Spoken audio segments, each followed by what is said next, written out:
Are you an insurance agent or own an agency? Well, let me ask you, have you ever been right there with a prospect? They're nodding, they're engaged, and you can feel the close coming.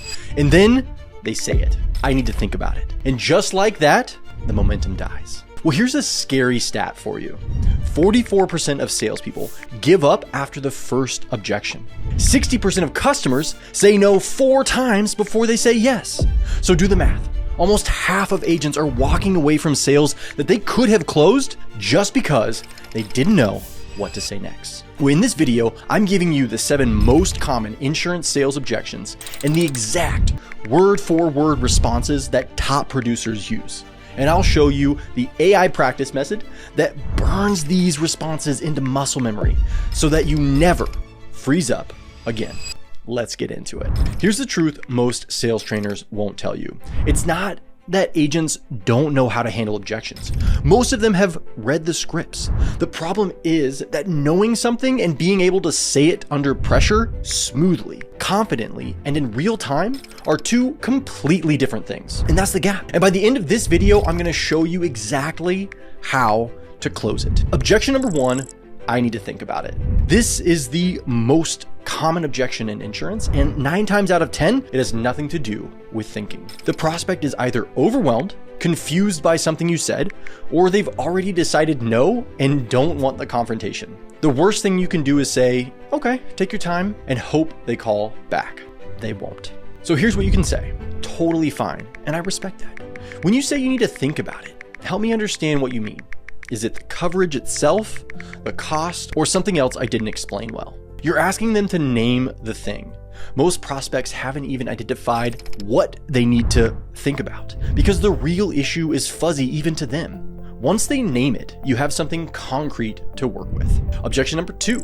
It's too expensive. This is almost never about the actual number. When a prospect says your quote is too expensive, they're really telling you that the value just hasn't landed. They see insurance as an expense, not as protection. So here's what you can say. I hear you, and I want to make sure whatever we set up actually fits your budget. Can I ask you what you're comparing to? Because a 30-year-old can get $500,000 of term life for less than a Netflix subscription. I'm not saying that's what you need, but let me show you what it actually costs for your situation. If the numbers don't work, I'll be the first to tell you. 2 things are happening here. You're anchoring the premium against something they already pay for without thinking, and you're giving yourself permission to walk away, which builds trust at the exact moment they're most skeptical. Objection number 3. I already have insurance. Now this sounds like a door closing, but it's actually an opening. Most people who say this haven't reviewed their coverage in years. They either have it through their employer, they bought a policy a decade ago, or have gaps that they didn't know about. So next time you hear, I already have insurance, try saying this instead. Good, that puts you ahead of a lot of people. Can I ask what you've got? Here's what I find most of the people I talk to. They already have some insurance, but coverage needs change over time. What made sense 5 years ago might have gaps now. Would you be open to a quick review, just to make sure you're not overpaying or undercovered? If everything looks solid, I'll say so. Now, most people I talk to already have insurance, takes away the defensive posture.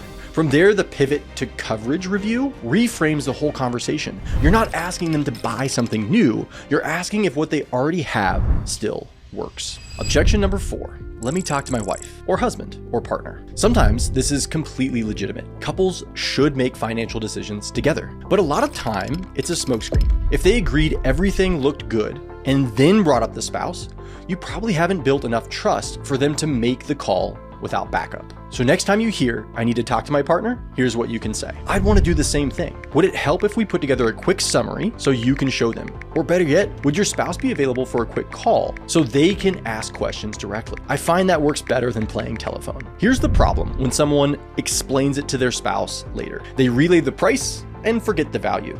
A 3-way call keeps the full picture on the table and it closes at a much higher rate. So before we get into the next 3, I've got something for you. Now these 7 objections I'm covering in this video are the ones that our users see most often.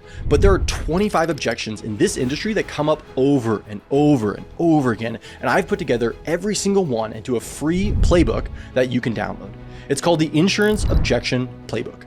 It's got 25 objections, the exact words to say for each one, plus 3 frameworks that you can use in any objection that isn't listed. The link is in the description. You can download it before you watch the rest of this video so that you can follow along. Anyway, on to objection number 5.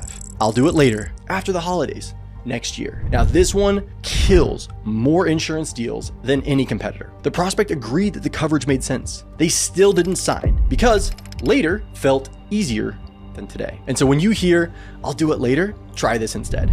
I get it. And I know this isn't exactly the fun part of adulting, but here's what I want you to know. Your rate is based on your age and health right now today. Every birthday bumps the cost. And if something changes with your health between now and later, you might not qualify for the same rate or at all. I've had clients who've waited 6 months and came back to a completely different number. I'm not trying to rush you, but can we at least get the application started today so that you have something locked in where you are right now? Now this works because the urgency is real. The age out of rates problem is real. The health qualification risk is real. You're not making something up to pressure them. You're telling them what actually happens when people wait. Now, objection number 6. I had a bad experience with a previous agent. This is emotional, not logical. They got burned. The agent ghosted after the sale, a claim went wrong, or they found out at the worst possible moment that their coverage had gaps. They're protecting themselves.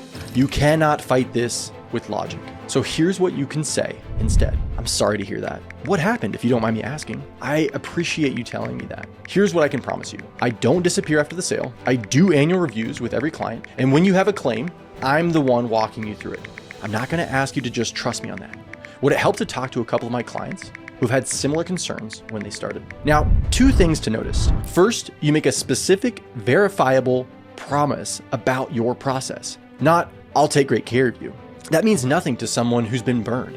Annual reviews, personal claims handling, specific. Second, you offer proof, references from real clients. That closes the gap. Objection number 7. I found a cheaper quote online. This means they've spent 5 minutes in a comparison site, got a lower number, and now they think they've done their homework. What they didn't do is compare coverage limits, deductibles, or exclusions. And here's what you can say. Good, I'm glad you're shopping around. Quick question.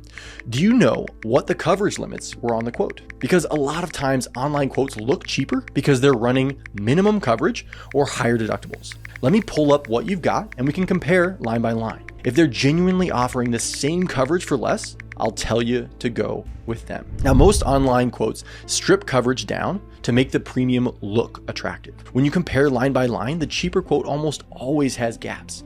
And the go with them if it's better line builds more trust than any pitch ever could. So that's the 7. And here's the thing most agents miss. Knowing these scripts isn't the same as being able to use them. Think about how athletes train. You don't just study the playbook. You run the same play over and over until their bodies can do it without thinking. Sales is no different. The problem is most agents have nobody to practice with. You can't cold call your manager 50 times, and you can't role play with a real prospect. And that's exactly the problem that Sales Coach Pro was built to solve. Sales Coach Pro is a training platform that installs directly into your agency. It maps every conversation in your business where money's on the line, the first call, the follow-up, the renewal, the objection moment, and turns each one into a practice scenario that you and your team can run daily. So instead of your agents freezing up when a prospect says it's too expensive, they've already handled that exact objection 40 times in practice. It's automatic, it's confident, and it closes. And it's not about watching training videos, right? Your team isn't passive. They're actually doing reps every day on the real conversations that actually happen in your agency. A new agent who's been on Sales Coach Pro for 60 days performs like someone with 2 years of experience because they've already lived those conversations. So if you're building an agency and you want your team to stop losing sales they should be winning, the link is in the description. Go check it out. And don't forget, the insurance objection playbook with all 25 objections is also linked below.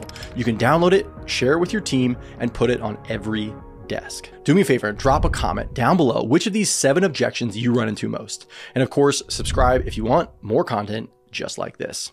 I'll see you in the next one.